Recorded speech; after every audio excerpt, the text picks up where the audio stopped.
ನೋಡ್ತಾ ಇದ್ದೀರಾ, ಇದು ಸನುದಿಯಾ ಪ್ರೆಸೆಂಟ್ಸ್ ಅಡುಗೆ ಮನೆ. Special partner freedom refined sunflower oil. So ಇವತ್ತು ನಮ್ಮ ಟೀಚರ್ ಅಮ್ಮ ಅವರು ನಮಗೋಸ್ಕರ ಫಂಕ್ಷನ್ ಸ್ಟೈಲ್ ಸಾಂಬಾರನ್ನ ಮಾಡೋದಕ್ಕೆ ಬಂದಿದ್ದಾರೆ. ಒಂದು ಬೌಲ್ ಕೊಡಿ. ಓಕೆ, ಸೊ ಒಂದು ಕಡಾಯಿನ ಇಟ್ಕೊಳ್ಳೋಣ. ಆಯಿಲ್ ಹಾಕಿ. ನಾವು ನಮ್ಮ ಕಿಚನ್ ಅಲ್ಲಿ ಬಳಸ್ತಾ ಇದೀವಿ ಫ್ರೀಡಮ್ ರಿಫೈನ್ಡ್ ಸನ್ಫ್ಲವರ್ ಆಯಿಲ್. ಒಂದು 2 ಟೇಬಲ್ ಸ್ಪೂನ್ ಅಷ್ಟು ಆಯಿಲ್ ಹಾಕೊಂಡಿದ್ದೀರಾ? ಸಾಕಾ? ಸಾಕು. ನಮ್ಮ ಫ್ರೀಡಮ್ ರಿಫೈನ್ಡ್ ಸನ್ಫ್ಲವರ್ ಆಯಿಲ್ ಇದೆ ಅಲ್ವಾ, ಸೊ ಇದು ನಮ್ಮ gemini ಎಡಿಬಲ್ಸ್ and fats India limited company ಅವ್ರದ್ದು. ಸೊ ಈ ಕಂಪನಿಲಿ ಸಾಕಷ್ಟು ಹೆಲ್ದಿ ಆಯಿಲ್ಸ್ ಇದೆ. ಈಗ ನಾವು ಬಳಸ್ತಾ ಇರೋದು Freedom refined sunflower oil, Freedom physically refined rice brand oil, Freedom ಕಚಿಗನಿ ಮಸ್ಟರ್ಡ್ ಆಯಿಲ್, ಹಾಗೆ ಫ್ರೀಡಮ್ ಗ್ರೌಂಡ್ನಟ್ ಆಯಿಲ್. ಸೊ ಈ ತರದ ಡಿಫ್ರೆಂಟ್ ಆಯಿಲ್ಸ್ ಗಳು ಸಿಗುತ್ತೆ. ಸೊ ಈ ಎಣ್ಣೆನ ಬಳಸಿ ಮಾಡುವಂತ ಯಾವುದೇ ಪದಾರ್ಥವನ್ನ ನಾವು ಗಿಲ್ಟ್ ಫ್ರೀ ಆಗಿ ತಿನ್ಬಹುದು. ಯಾಕೆ ಅಂತಂದ್ರೆ ಸ್ವತಃ ಬ್ರಾಂಡೇ ಹೇಳೋ ಹಾಗೆ it is freedom to eat, freedom to enjoy. So ನಮ್ಮ ಫ್ರೀಡಮ್ ರಿಫೈನ್ಡ್ ಸನ್ಫ್ಲವರ್ ಆಯಿಲ್ ಇಂಡಿಯಾದಲ್ಲೇ ಅತಿ ಹೆಚ್ಚು ಸೇಲ್ ಆಗ್ತಾ ಇರುವಂತಹ ಆಯಿಲ್. ಜೊತೆಗೆ ಇದು ಮಾಡರ್ನ್ ಫೆಸಿಲಿಟಿಯಲ್ಲಿ ಪ್ರಿಪೇರ್ ಆಗುತ್ತೆ, ಅಂದ್ರೆ without human touch. Okay.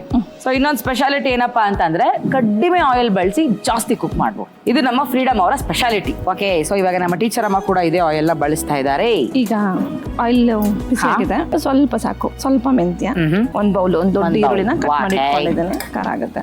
Okay, ಒಂದು ಚಿಟಿಕೆ ಅರಿಶಿನ, ಒಂದು ಚಿಟಿಕೆ ಅರಿಶಿನ ಪುಡಿ. ಸೊ ಅದೊಂದು ಚೂರು ಲೈಟ್ ಆಗಿ ಆನಿಯನ್ ಗೋಲ್ಡನ್ ಬ್ರೌನ್ ಬರ್ಬೇಕು. ಒಂದು 2 ನುಗ್ಗೆಕಾಯಿನ ಕಟ್ ಮಾಡಿ ಇಟ್ಕೊಂಡಿದ್ದೆ ಫಸ್ಟ್. ಟೊಮೆಟೊ ಹಾಕೊಳ್ಳೋಣ, ಒಂದು ಬೌಲ್ ಕ್ಯಾರೆಟ್, ಮಿಕ್ಕಿರೋ ವೆಜಿಟೇಬಲ್ಸ್ ಪೊಟ್ಯಾಟೊ ಮತ್ತೆ ಬ್ರಿಂಜಾಲ್. ಇದು ಇದಕ್ಕೆ ಕುಕ್ ಆಗೋದಕ್ಕೆ ಲೈಕ್ ಒಂದು 2 ಗ್ಲಾಸ್ ಆಫ್ ವಾಟರ್ ಹಾಕೊಂಡ್ಬಿಟ್ಟು 2 ಗ್ಲಾಸಸ್ ಆಫ್ ವಾಟರ್. ಹಾ ನೋಡಿ, ಅಳತೆ ನಮಗೆ ಗೊತ್ತಾಗಲ್ಲ. ಇದು ರೆಡಿ ಆಗಿದೆ. ಇದನ್ನ ಫಸ್ಟ್ ನಾನು ಬೇಳೆನ ಬೇಯಿಸ್ಬಿಟ್ಟು ಸ್ಮ್ಯಾಶ್ ಮಾಡಿ ಇಟ್ಟಿದ್ದೆ. ಸೊ ಈಗ ಇದನ್ನ ನಾನು ಅದಕ್ಕೆ ಮಿಕ್ಸ್ ಮಾಡ್ತಾನೆ. ಎಸ್, ಆಯಿಲ್ ಹಾಕ್ಬಿಡ್ಲಾ? ಬೇಗ ಕಾಯಿ ಸಾಕ. ಸೊ ನಾನು ಈಗ ಒಗ್ಗರಣೆಗೆ ಸ್ವಲ್ಪ ಸಾಸಿವೆ, ಸ್ವಲ್ಪ ಜೀರಿಗೆ, ಉದ್ದಿನಬೇಳೆ, ಬೆಳ್ಳುಳ್ಳಿ, 4ರಿಂದ 5 ಒಣಗಿದ ಮೆಣಸಿನ್ಕಾಯಿ, ಕರಿಬೇವಿನ ಸೊಪ್ಪು. ಅದು ಕುದೀತಾ ಇದೆಯಾ, ಅದಕ್ಕೆ 2 ಸ್ಪೂನು ಖಾರದ ಪುಡಿ ಹಾಕ್ಬಿಡಿ. ಅದಕ್ಕೆ ನಾನೇ ಹಾಕ್ಬಿಡ್ಲಾ? ಹಾಕ್ಲಾ? ರುಚಿಗೆ ತಕ್ಕಷ್ಟು ಉಪ್ಪು.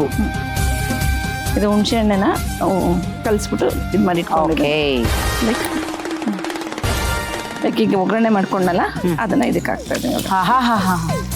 ಲಾಸ್ಟಲ್ಲಿ ಸ್ವಲ್ಪ ಗಾರ್ನಿಶಿಂಗ್. ಇದು ಫೈನಲ್ ಟೇಸ್ಟ್ ಕೊಡೋದಿದೆ ಆ್ಯಕ್ಚುಲಿ.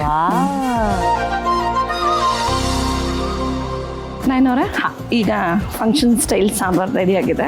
ಚೂರು ಟೇಸ್ಟ್ ನೋಡ್ಬಿಡಿ. ಖಂಡಿತ.